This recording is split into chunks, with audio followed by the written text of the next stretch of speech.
வாழா உங்கள் வாழ்வை வாழ. Cheers. Senior Living by Casa Grande. Life begins at 50. மாண்புமிகு தமிழ்நாட்டின் முதல்வர் அவர்களால் இந்த மிகப்பெரிய பிரம்மாண்டமான மருத்துவமனை ஒன்று கட்டி முடிக்கப்பட்டு பயன்பாட்டிற்கு திறந்து வைக்கப்பட்டது. கலைஞர் நூற்றாண்டு உயர் சிறப்பு மருத்துவமனையை பொறுத்தவரை இன்றைக்கு தினந்தோறும் தமிழ்நாட்டின் பல்வேறு பகுதிகளிலிருந்து உயர் சிறப்பு மருத்துவ சேவையை பெற்றுக்கொள்ள தினந்தோறும் 2000க்கும் மேற்பட்டவர்கள் புறப்பயனாளர்களாகவும் சற்றாறக்குறைய ஒரு 1000 பேர் இங்கே தங்கியிருந்து மருத்துவ பயன் பெறுபவர்களாகவும் இருந்து வருகிறார்கள். அந்த வகையில் ஒவ்வொரு நாளும் இந்த மருத்துவமனைக்கு வருபவர்களுடைய எண்ணிக்கை ஒரு 3000 4000 என்கின்ற அளவில் வந்து சென்று கொண்டிருக்கிறார்கள்.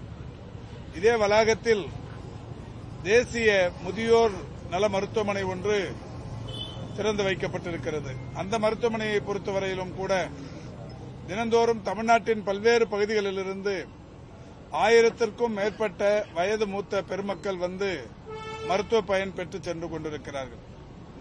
அதேபோல் இதே வளாகத்தில் மிக விரைவில் மாண்புமிகு தமிழ்நாட்டின் முதலமைச்சர்களால் உலகிலேயே மிகப்பெரிய குழந்தைகளுக்கான மருத்துவமனை ஒன்று அடிக்கல் நாட்டப்படவிருக்கிறது.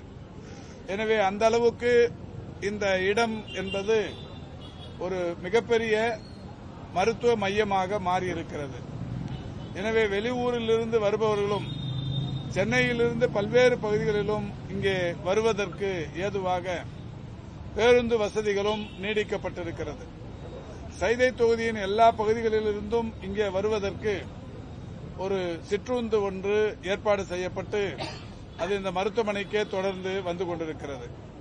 இந்த நிலையில் இங்கே பயணிகள் நின்று இந்த பேருந்து பயணத்தை மேற்கொள்வதற்கு ஏதுவாக சட்டமன்ற உறுப்பினர் மேம்பாட்டு நிதியில் சாலையின் இருமருங்கிலும் 2 பேருந்து நிறுத்தங்கள் 42,40,000 மதிப்பீட்டில் கட்டப்பட்டவைகள் இன்றைக்கு மக்களின் பயன்பாட்டிற்காக திறந்து வைக்கப்பட்டிருக்கிறது.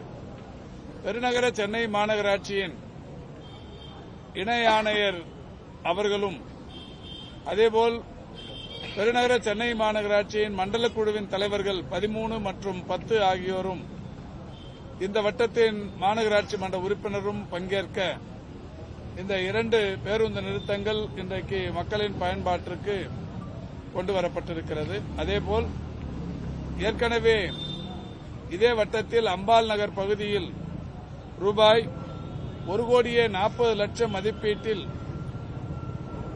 நான் மேயராக இருந்தபோது கட்டப்பட்ட 2 பேருந்து நிறுத்தங்கள் மீண்டும் அதை புதுப்பித்து மாடர்னைஸ்டு பஸ் ஷெல்டர்ஸ் என்கின்ற வகையில் 1,40,00,000 செலவில் கட்டும் பணிகள் நடைபெற்றுக் கொண்டிருக்கிறது.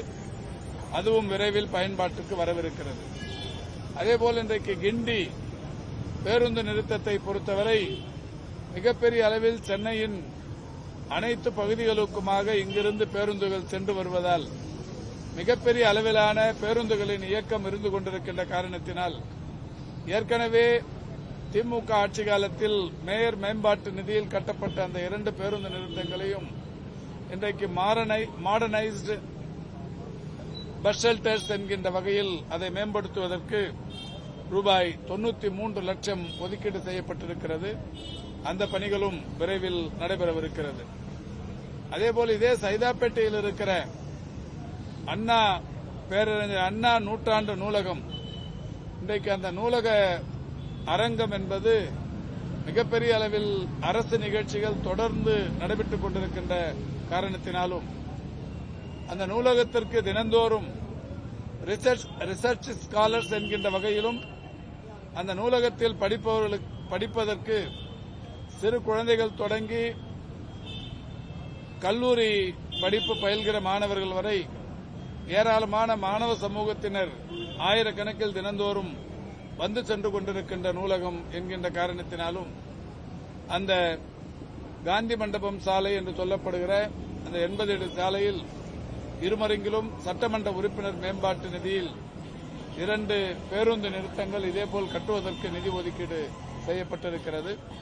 ரூபாய் 46 லட்சம் செலவில் மிக விரைவில் அந்த பணி தொடங்கப்படவிருக்கிறது. இப்படி சைதாப்பேட்டையின் வளர்ச்சி என்பது அதிவேகமாக நம்முடைய மாண்புமிகு தமிழ்நாட்டின் முதலமைச்சருடைய வழிகாட்டுதலோடு நடைபெற்றுக் கொண்டிருக்கின்றது. அந்த வகையில் சட்டமன்ற உறுப்பினர் மேம்பாட்டு நிதியை எங்கெங்கே இதுபோன்ற அவசியமான அத்தியாவசியமான தேவைகள் இருக்கிறதோ அவைகள் கண்டறியப்பட்டு அங்கே இந்த பணிகள் நடைபெற்று முடிந்தும் கொண்டிருக்கிறது, நடைபெற்றும் கொண்டிருக்கிறது.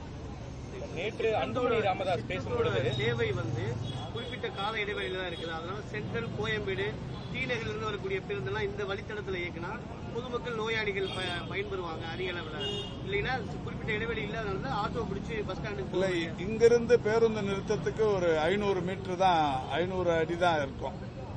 அதுக்கு இங்கிருந்து சிற்றுந்து பேருந்து, அந்த சிற்றுந்து அங்க போறதுக்கான வழி இருக்கு. இங்கிருந்து போறதுக்கு எல்லா வகையிலும் வசதி இருக்கு. இன்னமும் தேவையான கூடுதல் சிற்றுந்துகளை விடுவதற்கு துறையின் சார்பில் கேட்டு பெறலாம். ஆனால் இப்ப அதுக்கான அவசியம் இல்லை. ஒரு சிற்றுந்து இந்த மருத்துவமனை வளாகத்துக்குள்ளாகவே சென்று கொண்டிருக்கிறது. நேற்று ஒரே ஒரு விமர்சிச்சிருக்காரு இந்த கஞ்சா விவகாரம் தொடர்பா. ஆதவர்ஜனா உங்களை கடுமையாக விமர்சிச்சிருக்காரு. அவர்களுடைய விமர்சனத்தை எல்லாம் நான் புறந்தழுகிறேன். என்னன்னா, ஒரு 42 உயிர்கள் துடிதுடிக்க இறந்து கொண்டிருந்ததை பார்த்து ஓடி வந்த ஒரு மனிதாபிமானமற்ற அந்த ஒரு மிகப்பெரிய அறிவாளி பெருமக்கள் என்னை அறிவில்லாதவன் என்று சொல்வதில் நான் அதை பொருட்படுத்த தயாராக இல்லை. நேற்று அன்புமணி ராமதாஸ் ஒரு அறிக்கையில பேசும்பொழுது தமிழ்நாடு அரசு உத்தரப்பிரதேச மாநிலத்தோடு ஒப்பிட்டு பேசியிருக்காரு. தமிழ்நாடு அரசு தோல்வி அடைஞ்சிருக்கு. உத்தரப்பிரதேச அரசை விட 50% கடனை அதிகமா வாங்கியிருக்கிறாங்க. இன்னைக்கு மாண்புமிகு ஒன்றிய முன்னாள் அமைச்சர் ப. சிதம்பரம் அவர்கள் மிக சரியாக பதிலளித்திருக்கிறார். அதாவது பொருளாதாரம் என்பது வளர்ச்சிக்கு ஏற்ப வாங்குகிற அந்த கடன், அதுதான் பொருளாதாரம். அந்த கணக்கு பார்க்கிறப்ப தமிழ்நாடு ரொம்ப சீராவே 2021 இதுவரைக்கும் மிக சீராக இருக்கிறது. உத்தரப்பிரதேசத்தோடு இது ஒப்பிடுவது தவறு என்று ப. சிதம்பரம் போன்ற பொருளாதார வல்லுநர்கள் சொல்லியிருக்கிறார்கள். மரியாதைக்குரிய அன்புமணி அவர்கள் ப. சிதம்பரத்தின் பேட்டியை, அவருடைய பேச்சை பார்த்து தெரிந்து கொள்வது என்பது, தெரிந்து புரிந்து அதற்கு பின்னால் பேசுவது என்பது நல்லது. ஒரு குற்றச்சாட்டு வச்சிருக்காரு. சட்டம் ஒழுங்கு சீர்கேடு குறித்து தினசரி செய்தி நாளிதழ்கள் வெளிவந்துட்டே இருக்கு. இது குறித்து முதல்வர் என்ன பதில் சொல்ல போறான்னு கேட்டாரு. இல்ல, சட்டம் ஒழுங்கு எங்க சீர்குலைஞ்சிருக்கு, என்ன சீர்குலைஞ்சிருக்குன்னு சொல்லணும். வெறுமனே காலையில் எழுந்த உடனே சட்டம் ஒழுங்கு சீர்குலைஞ்சிருச்சுன்னு சொல்லி நிற்கிறதுல அர்த்தம் இல்லை. எங்க சட்டம் ஒழுங்கு சீர்குலைஞ்சிருக்கு, எது இப்ப ஸ்தம்பிச்சு போயிருக்கு, எங்க ஜாதி மோதல்கள் நடக்குது, இதெல்லாம் சொல்லணும். எடப்பாடி பழனிசாமி சொல்றதுக்கு அவருக்கு தார்மீக உரிமை இருக்கான்னு தெரியல. ஏன்னா அவருடைய அந்த 4 ஆண்டு கால ஆட்சியில் தூத்துக்குடியில் நடந்த துப்பாக்கி சூடு, ஒரு 13 பேர் இறந்தது, அது மாதிரி நிறைய விஷயங்களை சொல்லலாம்.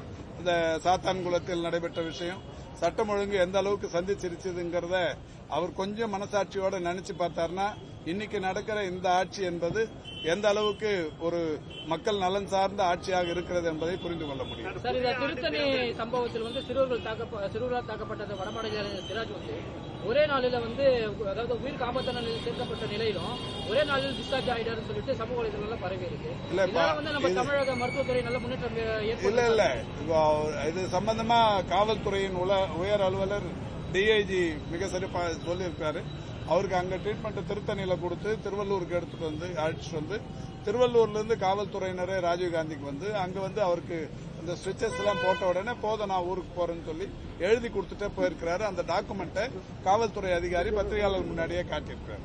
திமுக கூட்டணியில இருக்கக்கூடிய கூட்டணி கட்சிகள் அதாவது காங்கிரஸ் குறிப்பிட்டு தொடர்ந்து இருவேறு கருத்துக்களை பேசிட்டு இருக்காங்க. மேலிட தலைவர்கள் ஒருத்தரும் பேசலங்க. இது சம்பந்தமா நேற்றைக்கு காங்கிரஸ் பேர் இயக்கத்தின் மாநில தலைவர் மரியாதைக்குரிய செல்வ பெருந்தகை அவர்கள் மிக தெளிவாக சொல்லியிருக்கிறாரு. அந்த பேட்டியை நீங்க படிச்சு பாத்தீங்கன்னா இருவேறு கருத்துக்கள் எங்கேயும் இல்லங்கிறது தெரிய வரும். இல்ல, இப்ப வேகமா நடந்துருக்கு. மாண்புமிகு நெடுஞ்சாலைத்துறை அமைச்சர் அதை ஏற்கனவே சொல்லியிருக்கிறாரு. ஒரு 3 கிலோமீட்டர் தூரத்திற்கான அந்த இரும்பு மேம்பாலம் ராத்திரி பகல் 24 மணி நேரமும் வேகமா வேலை நடந்துருக்கு. அநேகமா பிப்ரவரிக்குள்ள முடியும் தான் நாங்களும் எதிர்பார்க்கிறோம். அந்த அளவுக்கு தான் வேலை வேகமா போயிடும். சார், இந்த பாலத்துல நடுவுல தடுப்பு போட சொல்லி நாங்கள் கவுன்சிலருக்கு தான் சொல்லியிருக்கோம். எங்கங்க இந்த பாலத்துல எதிரில் வரவங்களால நிறைய இந்த இதுல சமீபத்தில் கூட ஒரு செய்தி வந்துச்சு, ஆக்சிடென்ட் ஆயிடுச்சு அப்படின்ட்டு. அது தடுப்பு போட்டாங்க, அந்த இடத்துல டிராபிக் இல்ல. இப்ப சாலையை தடுக்கிறது, அது இரு வழியா ஒரு வழியான்னு முடிவெடுக்கிறது எல்லாமே போக்குவரத்து துறை தான் செய்யணும். அவங்க வர்ற வாகனங்களின் எண்ணிக்கையை கணக்கெடுத்து எதிர் வர்ற வாகனங்கள் எவ்வளவு வருது, இங்கிருந்து போற வாகனங்கள் எவ்வளவு வருது, அதுல எந்த மாதிரியான எதிர்விளைவுகள் ஏற்படுதுங்கிறத காவல்துறையினர் கணக்கெடுத்து தான் பண்ணுவாங்க. நம்ம சொல்றதெல்லாம் பண்ணிட முடியாது.